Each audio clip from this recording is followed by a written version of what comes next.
Welcome to the Water Research Foundation webcast on forging powerful and sustainable relationships between clean water agencies and the community. My name is Katie Henderson, and I will be moderating today. We'll start out with a couple of housekeeping items. As you can see, there's a question box.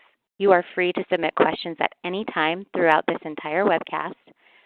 We will do a Q&A near the end, and I'll be going through those questions at that time. Any questions that we don't get to during the Q&A session, we will give the opportunity for the presenters to answer those questions personally after the webcast. Slides and a recording of the webcast will be archived and available at our website. And then please stay for a couple of moments after the webcast is over to complete a survey. The surveys help us improve and make sure that we're bringing you great content. This is how you put in your webinar questions, and this is how you download the presentation. So today's agenda, I'll briefly go through some introductions and some background on this project, and then I'll hand it over to the presenters for the actual presentation, and then we'll have some time at the end for questions. These are our presenters today. We have Brona Ward. She's a Senior Associate at KKS Advisors, specializing in sustainability governance and corporate purpose. Brona helps organizations integrate sustainability into their core organizational strategy and communicate social and environmental factors to key stakeholders. Her past projects include developing best practices for board oversight of sustainability, producing annual sustainability reports, and developing effective brand strategies. We also have Sakis Kotsantonis. He is a managing partner and co-founder of KKS Advisors, which is a leading strategy consultancy specializing in sustainability.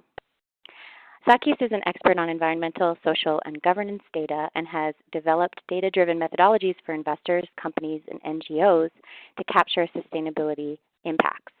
Sakis has been a strategic advisor to the Rockefeller Foundation's Reevaluate Ecosystems Initiative and a research partner to the Investor Water Hub of Series, an investor network representing more than 80 institutional investors with $19 trillion in assets under management.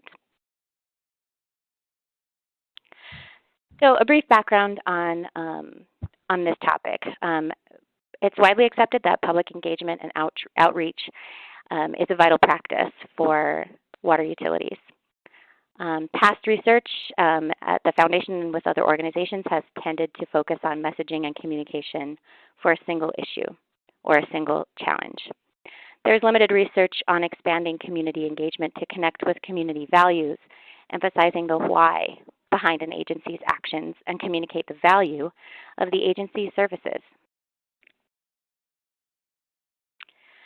Private sector research has showed that companies see returns when they invest in their customers' emotional connection to a product or service. Creating and conveying value using emotional connection is a science and a strategy. High impact motivators for the water sector based on some of these research could be protecting the environment, having confidence in the future, feeling secure. So this research was funded to explore how these findings from the private sector could be translated into the water utility context. We funded this research project in 2016 with two major objectives. One, to understand how clean water agencies can leverage emotional motivators and connections with the community to build a robust understanding of the value of water and of the organization. And then to provide best practices, lessons learned, and evaluation metrics that utilities can use to develop engagement programs based on community values and emotional connection. This project was completed and published earlier this year and can be downloaded on the Water Research Foundation website. You can click on the link here or go to the search bar and type in 4678. I would like to turn it over to our presenters to give the presentation, and so over to you, Brona. Thanks, Katie, and hello to all of the audience members. So we have been working on this really exciting project to better understand how clean water agencies can build powerful and sustainable relationships with the communities they serve and provide best practices and lessons learned. And although Sakis and I are presenting today, there was a bigger team involved, namely Sophie, Thomas, Christina, Alejandro, and so we must share the credit where it's due. We came into this project not as water utility experts, but as specialists in strategy, branding, and sustainability. And through our experience, we know that companies in other sectors can create an emotional connection with their customers, and this is very valuable and has major implications for the way that water utilities can operate and communicate with their customers. From a more personal perspective, at the beginning of this journey, we were really not engaged with our own water utilities, and as a result, probably using bad practices. And after finding out more about what you do and why it is so valuable, we not only realised that there's a massive opportunity for emotional connections, but also we have changed our own practices through this project. We're not throwing oils down the sinks. I'm very careful with my coffee grounds every morning. So it certainly opened our eyes to your work. And our key finding from this research is that an emotional connection really matters when trying to build strong relationships. Yes, the science of water is incredibly important, but so too are emotions because they drive people's behaviour and decision making. Public education, engagement and outreach with the community are vital practices to generate public trust, gain support for your work, encourage water stewardship and increase customer advocacy. And as water sustainability challenges continue to grow and public trust in institutions is at a historic low level, there is now a greater need than ever for the industry to build strong customer relationships built on a shared emotional connections to the importance of water to people's lives. So what did we do? We conducted research on trends that affect how people think, on recent findings around the development of an emotional connection to customers, and some best practice case studies. We interviewed leading clean water agencies and also experts outside the water industry for fresh insights. We distributed a customer survey to over 1,000 customers and ran a statistical analysis on the results. And all of this led to practical tools that we will be talking about. So firstly, a report that includes case studies, but also an assessment tool for evaluating your own progress and identifying where there is room for steps to be taken. So we will talk you through all of these in more detail in the following slides. So starting with the research phase. Research on megatrends is crucial to understand opportunities for innovation and to recognise what is important for the community. And we use this research to inform the survey questions and our report writing. And one key trend is sustainability. And on screen we have the Sustainable Development Goals developed by the United Nations as a strategy for the world to achieve sustainable development. And we can see number 6 is clean water and sanitation. Sustainability is increasingly becoming important across sectors and industries. Companies now talk about triple bottom lines, balancing profit and purpose, and customers are more aware than ever of the environmental impact of goods and services. But bringing it back to you, the work carried out by clean water agencies affects people's daily lives and is a key foundation of economic development and prosperity. Water is a vital resource for everyone on the planet, so we should all have a strong connection to our water service providers. The next megatrend, the digital revolution, over the last few years has changed the way that we interact and communicate, but also the level of personalisation that we can receive. Dialogue between organisations and customers is now a two-way feedback loop. Organisations are expected to listen and to care when customers need help. It is now less about the social media platforms that we all know about, and increasingly about big data and how to process all of the information that is at our fingertips in a meaningful way. There are increasingly better tools to get to know your customers. Who are they? What do they care about? How does your service enable them to have a better lifestyle? And new technology solutions like WaterSmart and Nextdoor give both customer analytics to your customers, but also give utilities information about the people that they interact with. So there are a lot of opportunities to tap into. And now to get to the really critical part. What drives decision making and behaviour? Research has shown that our decisions are up to 70% emotional and 30% rational. So our decisions are not always optimal and based on the rational analysis of facts and outcomes. And water is a vital resource for everyone on the planet, and given its pivotal role in our lives, water may invoke really strong emotions such as sense of safety, assurance in the future, or a feeling of vitality. So when thinking about the best strategies to engage with customers, it might be more powerful to engage by tapping into positive emotions linked to the future and people's desires for their lives, rather than telling them a piece of information such as there are no harmful microbes in their water. And organisations that are able to establish long-term emotional connections with people can create value in the form of customer preference, loyalty, and enhanced reputation and trust, which is critical for public authorities. And while reason leads to logical conclusions, emotions are powerful because they lead to action. So this represents a highly valuable opportunity for public engagement efforts to change people's attitudes and behaviour towards scarce resources such as water. And just to start reflecting on some of this, I'll pose the question, what do you feel when you see the image on screen? And how would you compare that to if we had to put on screen the image of the inside of a pipe? Every image, objects versus people, the colours you choose, the connotations, these are all going through people's minds and being associated with your brand.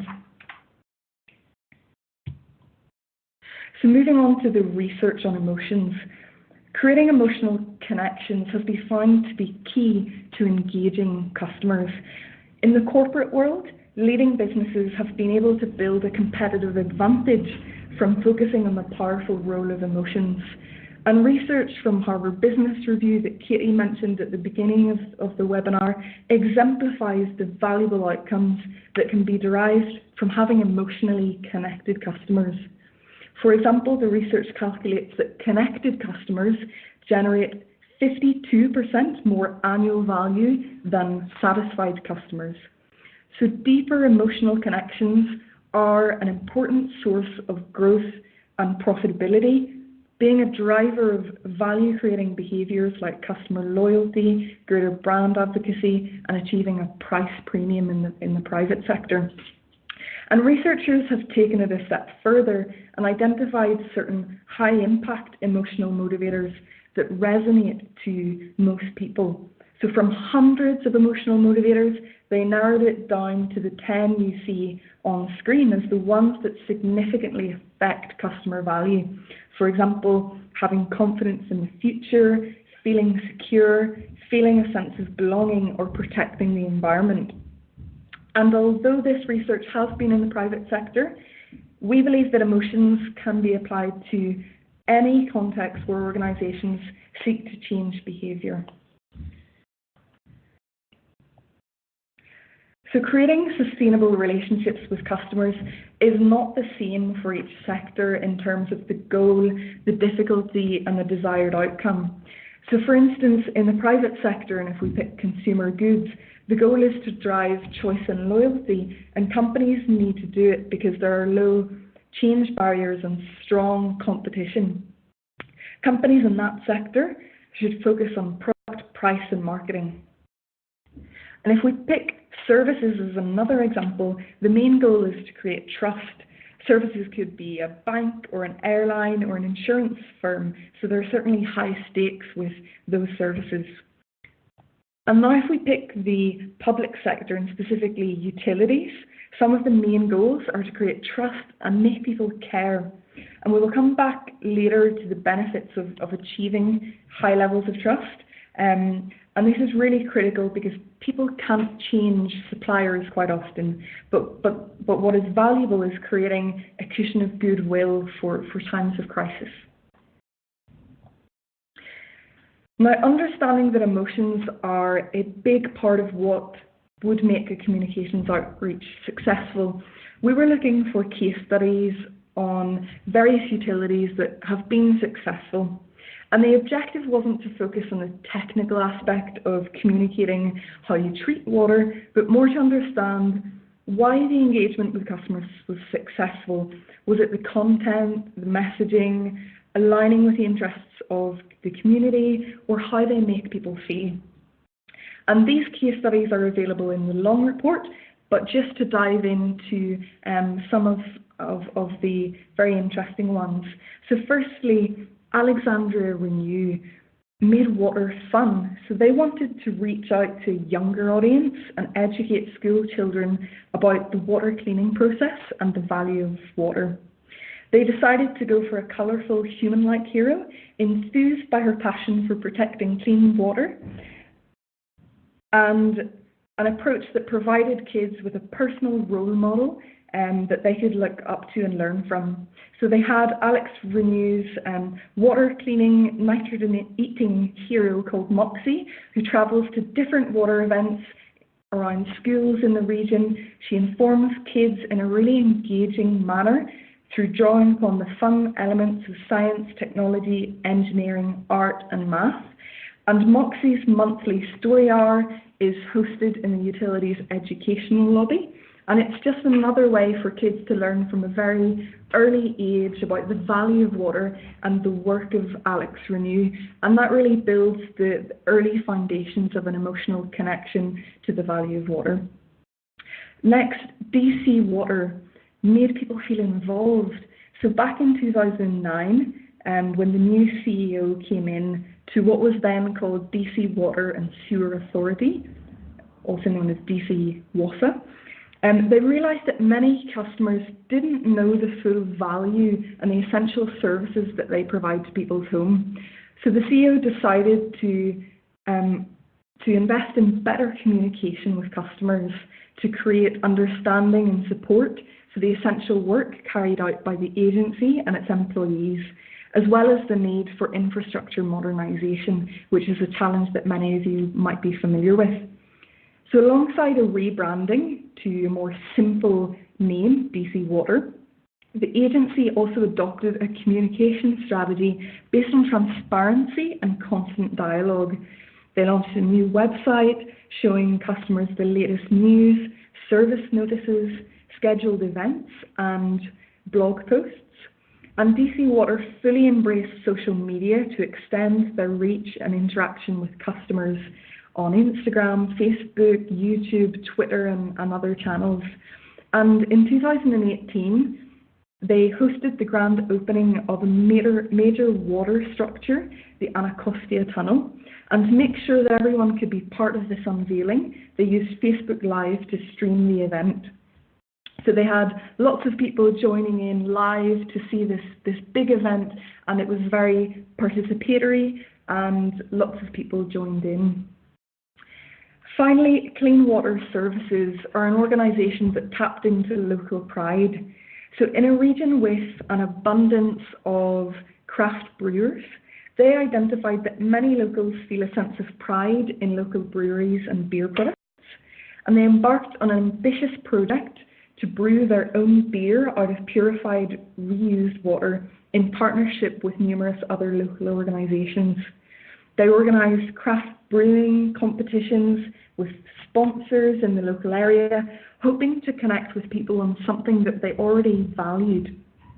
And in terms of benefits, the project gave Clean Water Services the visibility to demonstrate their advanced techniques, showing how they can clean water up to this drinking standard.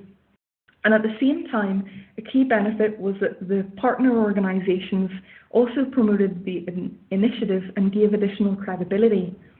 Having been featured in over 600 news stories, the campaign has really gained vast recognition. And rather than merely just being a contest to source the region's tastiest brew, the campaign successfully had people talking about how a vital resource can be reused thanks to the work of Clean Water Services. The resulting conversations were about the quality of water and really left people impressed. And these case studies, together with the library of case studies collected, not only give us good examples of best practices, but we also went through a process of codifying and decomposing those cases so that we can better understand the decision making from the utilities. And through carrying out this approach, we ended up with a list of common themes, actions and motivations that are also part of the interactive tool that we'll discuss later. And now I'll pass it over to Sakis for the next part. Thank you, Brona. So now we'll take you through some of the interesting results that we found through our interviews and the survey results. So basically, after the desk-based research, the next step was to engage with utilities and trying to generate some new insights. We chose candidate utilities that we reached out to that were all recipients of a Community Partnering and Engagement Award at the inaugural Utility of the Future Awards in 2016. 15 of them responded and participated in our interviews, and some of them also helped us distribute the survey. We also organized an in-person workshop with members of our project advisory committee, and I'll talk to you more about the workshop and some of the findings later in the presentation. Now, these interviews were codified and mapped into key themes, and yes, you can actually turn an interview into a spreadsheet, so this is something that we did too. And these themes that we developed included customer engagement strategies, communication channels, partnerships, use of emotions, etc. So what we try to do is to identify commonalities, to identify patterns on what makes for a successful engagement with customers. You see some of the highlights on the slide.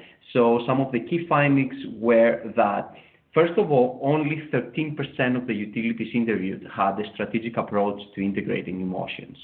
And for the utilities that did think about emotions or that they did employ successful initiatives, we found that strong support from senior management and leadership is one of the key common denominators. This support often leads to performance alignment, and that leads to results. Knowing yourself comes first, and then knowing your customer. After that, we found that customer segmentation and a strategic outreach plan is also important. Using the same messages across different group demographics is definitely not the most efficient approach. Successful utilities have also the ability to partner with our other organizations. Brona mentioned a couple of examples through the cases, and to leverage opportunities for the community to learn through experience, where people can interact in a more dynamic way. Some other findings that we found was that there is an increase in the use of digital customer communication channels. It is not always about the emotional motivator chosen, but more about the execution and how you tailor it to a relevant context. An emotional approach must be based on values that are true and authentic for both the organization and its customers. Sharing common values is very effective. People have to think, you address something that is relevant to me. Important also is the ease of participation. If initiatives are accessible for the customer to actually do or incorporate into their everyday lives, then there's more probability for success. Now, as I mentioned, on top of the interviews, with the knowledge we acquired from the interviews and the research, we constructed and distributed a survey. 9 of the utilities we reached out to agreed to help us distribute the survey. This was not a customer satisfaction survey, but a survey intending to shed more light on what makes customers feel more connected to their utility, and you will see the results of the survey in the following slides. We received over 1,000 responses and also used open-ended questions. Different distribution channels were employed. They were all online. They included websites, blogs, the Nextdoor app, an independent research provider, and different social media. And although we had certain limitations, especially around age representation, we found some really interesting results. And maybe this is something that you want to test out in your locality. So what you see on the slide are some of the results of the survey that are broken into different themes and categories. The percentages show the quantitative side of the survey, and on the top right, we have included some quotes from the open-ended questions. So what you see is that 92% of customers feel it is important to reflect on how water affects their local environment and wildlife. 90% also feel it is important to reflect on how water affects community growth and prosperity, and 93% believe it is their duty to protect the environment.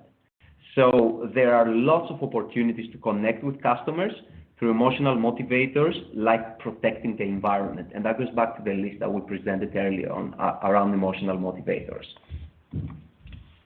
Now, related to the connection with clean water agencies, interestingly, only 27% of the respondents feel a personal connection to their utility.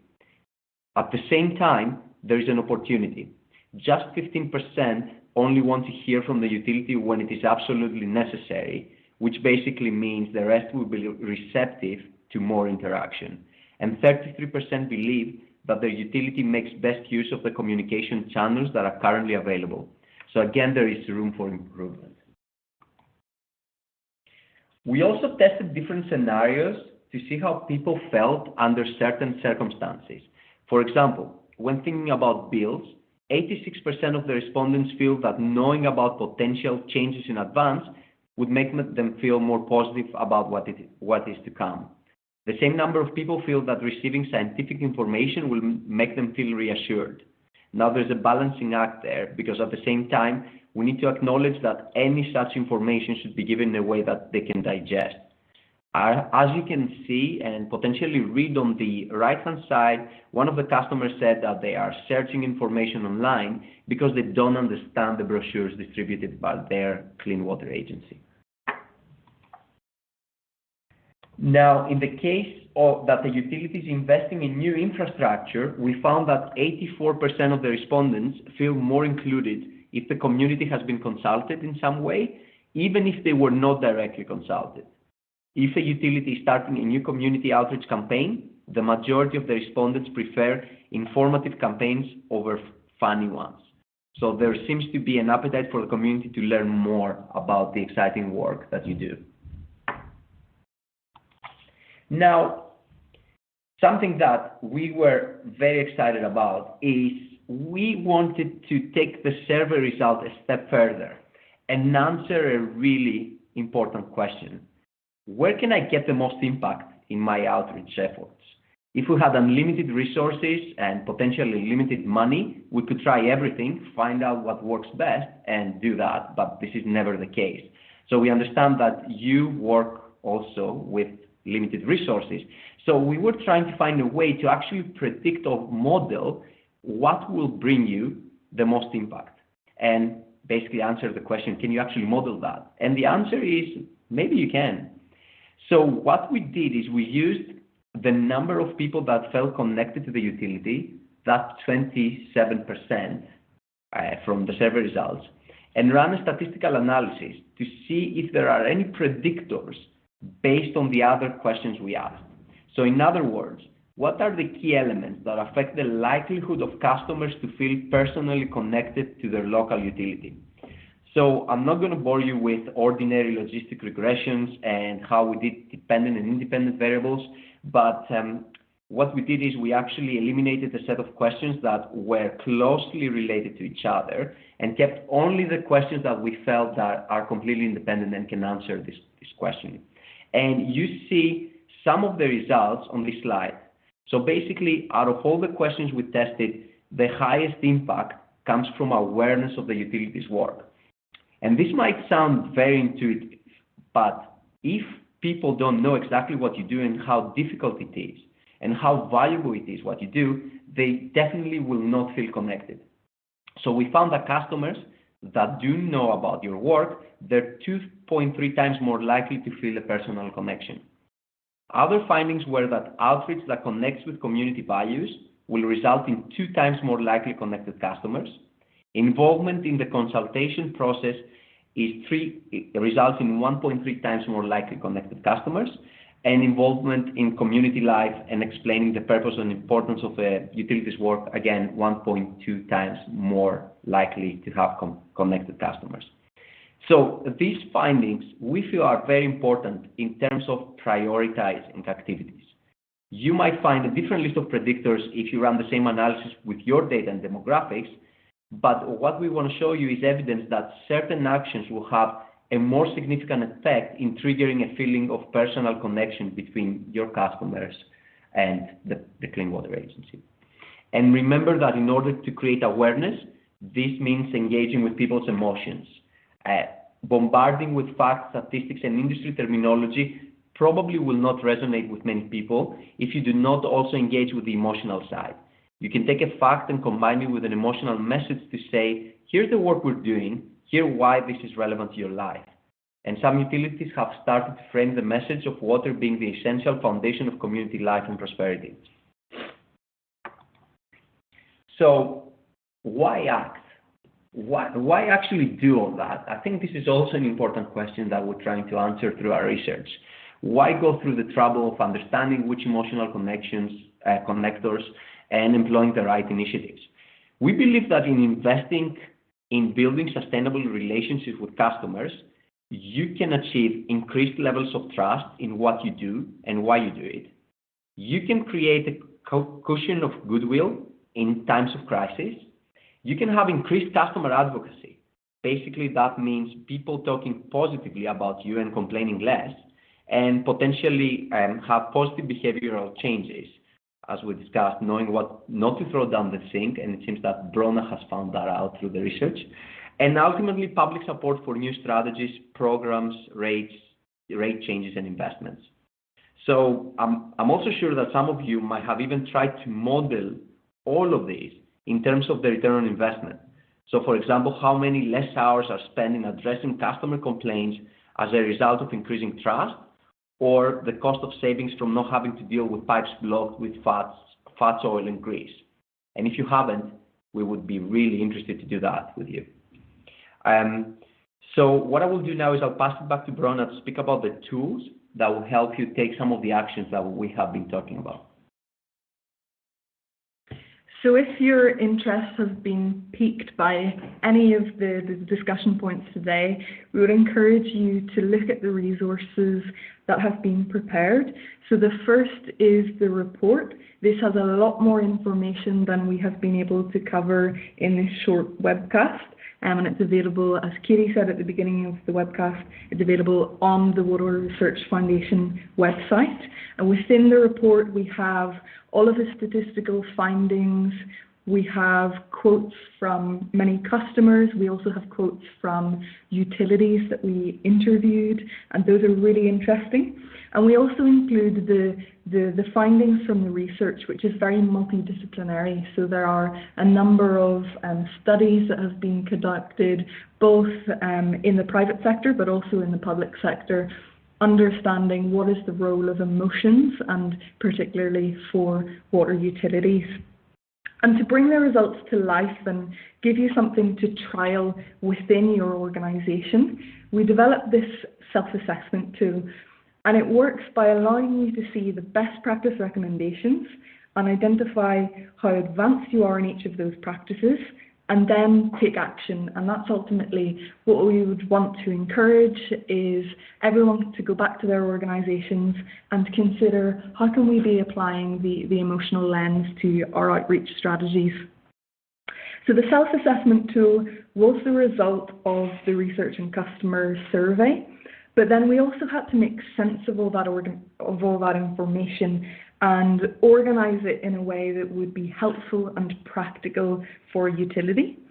So to design it, we hosted an in-depth workshop with utilities. Those were the City of San Diego Public Utilities, Clean Water Services, DC Water, New Water Resources, and Alexandria Renew, who were all part of the Project Advisory Committee, and many thanks to them once again for their participation throughout the research. So the objective of the workshop was to invite the experts and explore the results.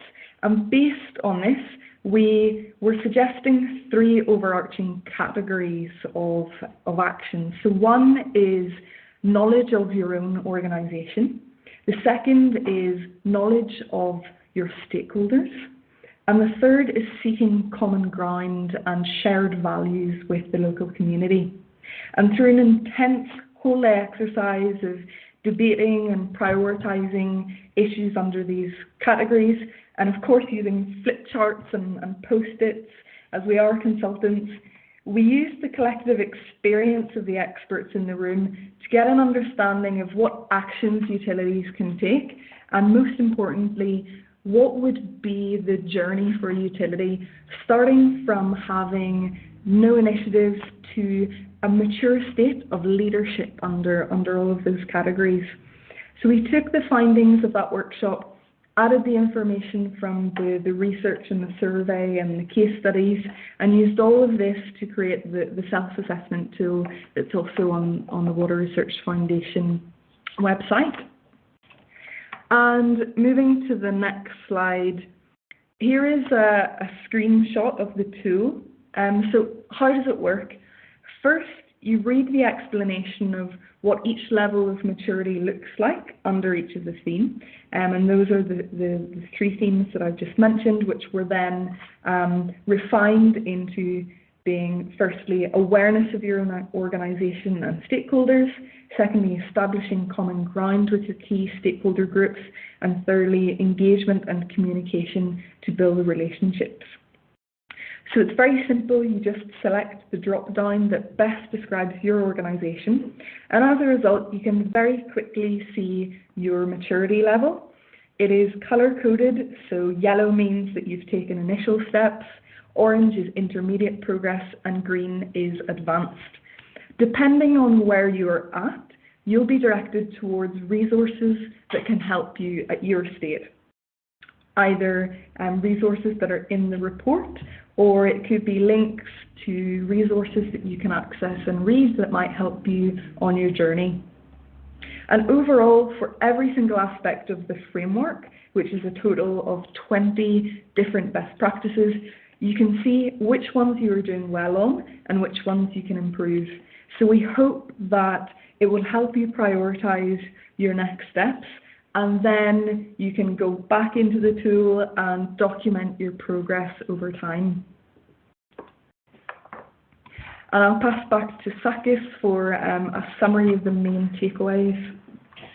Great. So as you've heard before, and the last message I want to give is I want to close with the 3 overarching steps in creating sustainable customer relationships. The first one is awareness. And the wording below awareness is not a spelling mistake. It is actually Greek for know thyself. And by awareness, we mean internally about our values and what we represent, but also externally about our customers.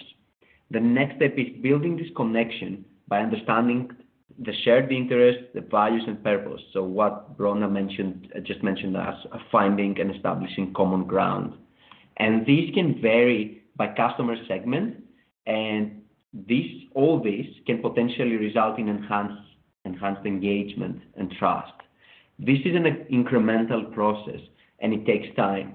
And one of the great quotes we heard during this project is that you can't propose with a ring on the first date. So I hope you found this presentation interesting. I think we have left enough time for questions, and we will open it up. Right? Thank you, Sakis. This is your moderator, Katie, again. Folks have already been sending in questions through the question box, but I would encourage anyone with a question to please send those in. Before we get started, I want to make sure everyone knows where on the WRF website you can find the web tool. And that is if you go to the project page, which you can either link to through the slides in this presentation, or go to the website waterrf.org and type in the project number in the search bar. The project number is 4678. That will take you to a project landing page. And when you go to that page, you'll see the report name, which you can download, and then under there, a section called Project Resources. You'll click on the little icon that says Web Tools, and you'll see the link to download the self-assessment tool. So if you have trouble finding that, definitely reach out to me, and I can help walk you through.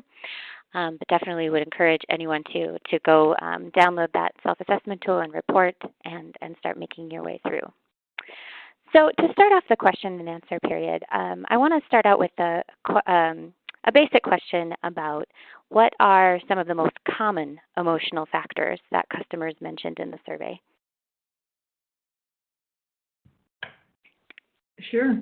So this is a really interesting question, and to kind of start off, I would say that we designed the survey as a space for people to be able to share the emotional concerns that they normally don't get the opportunity to provide. So relationships are typically based on billing or project-specific outreach or asking for support or consultation on a particular project. So the first thing that's really interesting is that whenever you provide the space for the local community to share their views and how they feel about their utility, they really open up. And we had answers really along the scale from people saying very, very positive things and, you know, really seeing the value of water. And we also had some very negative answers, people sharing frustrations and sharing concerns that they had.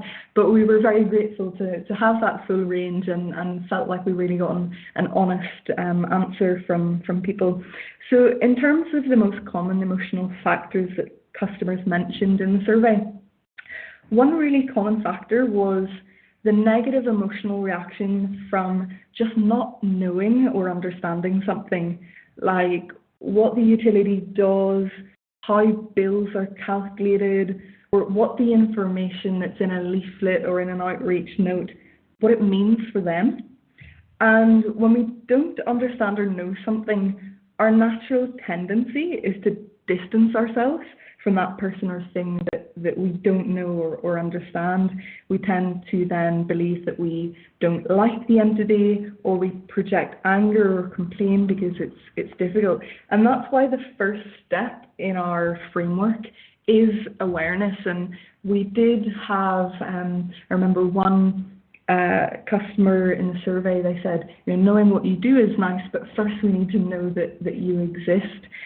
So it's really that, you know, emotional connection that comes from knowing about the organization and going from there. It is an incremental process. Once you know about the organization, then you can start to interact with them more closely, and the relationship just builds from there.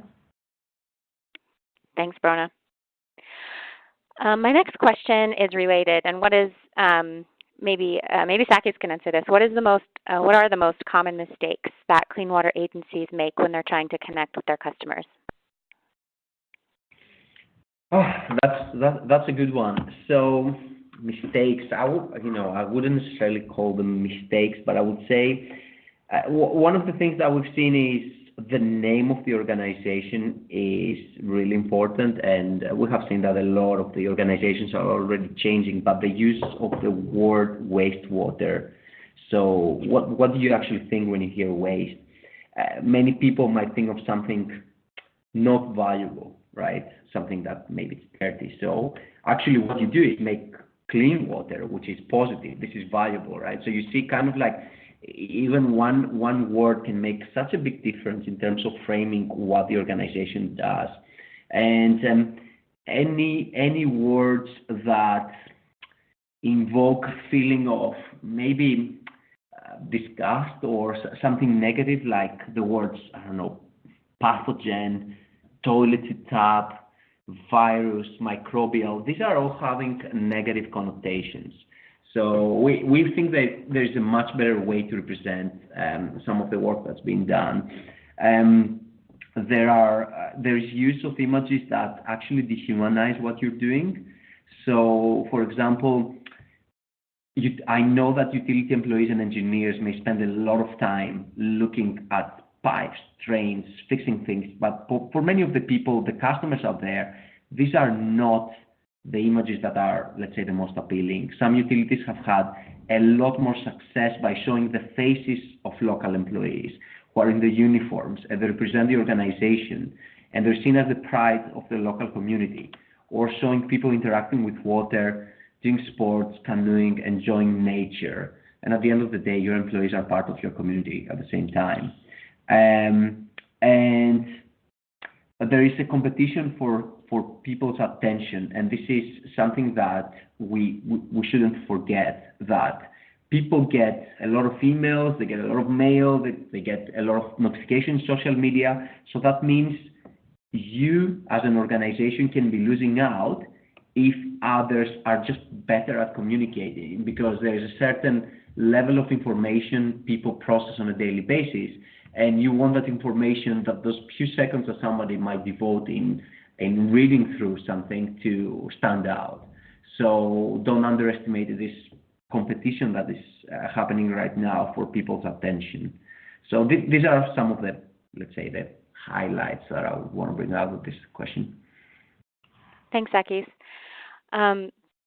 So we have a question for some good ways to build an emotional connection with your customers, and maybe for a few more specific examples. Brona, do you want to take that one? Sure. So as a first step, I would say consider the brand name. So a lot of organizations in the past have been called sewerage authorities, district authorities, and we're seeing that there's more of a trend now towards using the terminology clean water. And as a very first step, that's how people see your brand, the name that people use to communicate who you are. If you use the terminology clean water, that is redirecting them towards the positive aspects of what you do, and it's less about taking dirty water and treating it, and it's more about the end product, the outcome. The outcome is clean water, and that's really, really valuable. Second, I would say think about the language that you use. So there is a really great study which was done by a psychologist called Paul Slovich, and the study was looking at the wastewater industry and thinking about the words that are used. And quite often, words are invoking feelings of disgust. So toilet to tap, sewerage, contamination, etc. So as a first step, I would say think about the words that you use and the words that you can make more positive and that people can appreciate. And related to that, think about imagery. So imagery is really important and powerful. So in your communications and outreach, are you sending a lot of text? Is it very statistical? Or are you sending something that has imagery of local people engaging with water or of the workforce that are part of the utility? And just to kind of bring it to more of a practical example as well, because one of the most frequent interaction points is with billing, that's a really critical place to get things right. And we saw a lot of frustration with customers around that particular point of interaction. And bringing the emotional lens, when someone receives a bill and is being requested to make a payment, So naturally there will be some sort of, negative reaction, I need to pay a bill. And for some people, they will have, money issues, and it will be, a big thing to make that payment. So understanding that emotional reaction, then you can think about, okay, how can we as an organization be helping people and guiding them through this process? So a very simple example there would be to say, here's your bill. If you're struggling with making payments, then here's the link to another local organization that can help you with your finances. And you're not expending any additional resources to do that. It's just about crafting the message in the right way to say, we're making this request. We understand that it could be a challenge, and if it is, here's where you can go to for help. And overall, we can all win through that process. And finally, I would say that utilities can think about the things that people in the local community care about already. So one example that we went through was the brewery competition and helping out with the local craft brewers and using water in that process. But another example we heard was of a utility that saw that people would really benefit from more spaces for the local community. So when they were in the process of designing the new treatment plant, they actually had the treatment plant be kind of underground, and the roof of the treatment plant was covered in grass, and it was a space for the community. And actually people ended up getting married on that location. So it's just kind of redesigning things in a way that works for people in the community. And just to jump in, I would also refer you again to the results of our statistical analysis, on if you want to find the best way to create these relationships.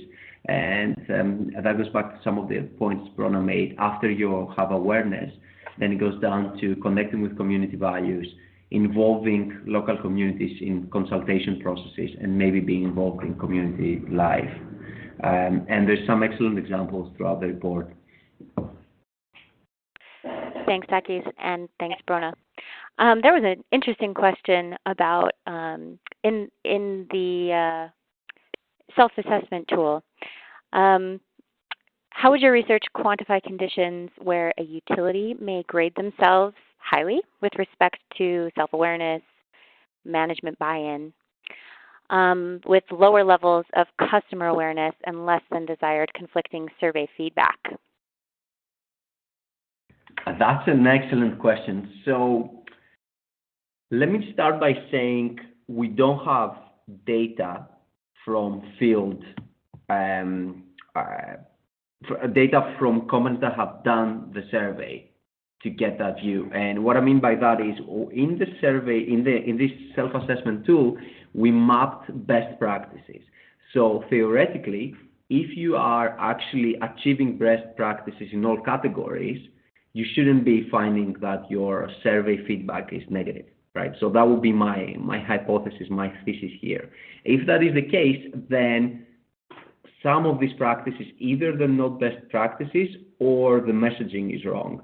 So in a sense, that would be a really interesting test if we have more of you participating by filling like the self-assessment tool, and even anonymously giving us back the results and some of the survey results that you're getting, and then we can dig a little bit deeper onto why this could be happening.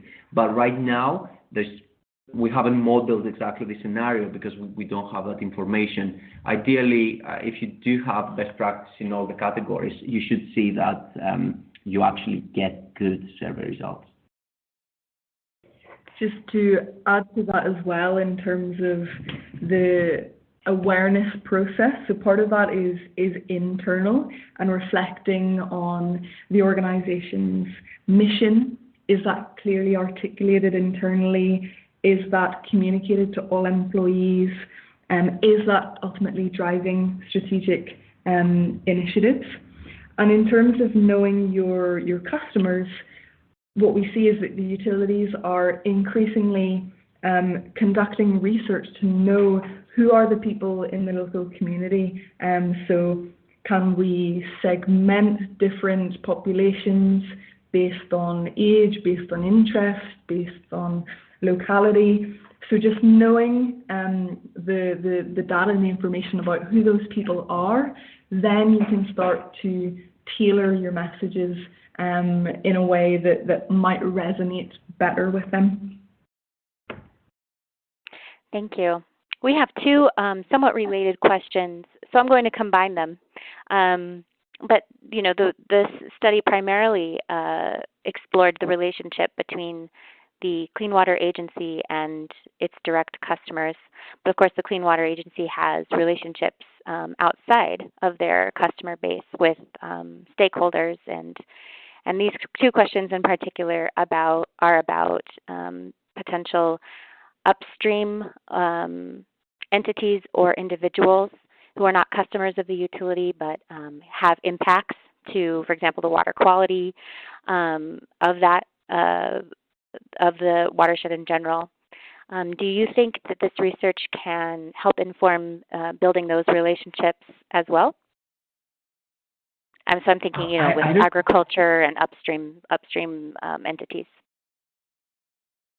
This is a good point, and to be honest, I don't see why not. The way we have framed this research, people are people. Either they are part of the agriculture industry, or even in the finance sector, you can potentially change behavior. So the idea here is that you're tapping onto that 70% of the decision making, which is emotional. And if you can actually relate to that 70%, which is basically what will define your actions ultimately, you can potentially change their behavior to better practices. So I would say some of the findings there are definitely applicable. It's a matter of finding the right, again, common ground or common denominator to talk to those groups. And I don't have the solution for agriculture on the back of my mind right now, but I'm pretty sure that you can generalize this research into targeted groups. Thanks. You've mentioned many times throughout the presentation about understanding the values of your customers, or in the case of that last question, other partners in your community or watershed. What are the best practices and kind of most robust methodologies for identifying what those values are? Is it based on sort of an understanding based on experience, or are there robust science-based tools that can be employed to get at what exactly those values are? Yeah, there are different ways to do that, and that depends, of course, on the resources you have available. So you can have focus groups, you can distribute surveys, you can monitor social media and collect unstructured information around conversations that take place. A big part of it is, again, the employees are part of the local community, so in many cases they are part of what the community is, and they have insights that are very, very valuable, so that you can literally ask your employees. And what we've seen is that depending on the community's values, but also even the location, we've seen there is a big relationship as to where you're located and the exposure people have to water in terms of the behaviors they exhibit. So there is this out of sight, out of mind thing that we've seen. So I would say there's more scientific ways, like the surveys that we described, or the workshops, or less scientific, which is just monitoring social media, that could give you a good sense of the community vibe. And it all depends on the resources each Clean Water Agency has available. I don't know, Brona, if you have anything else in mind or not. No, I think you covered it. Well, thank you so much. We were able to get to most of the questions today, so I want to thank everyone for your participation and sending in questions. If you do have further questions, feel free to contact me or the researchers that presented today. And I want to thank you both for your time and expertise on this research. And I want to remind everyone that there is a short survey that will pop up after this webcast concludes. And thank you so much for tuning in. That concludes this webcast.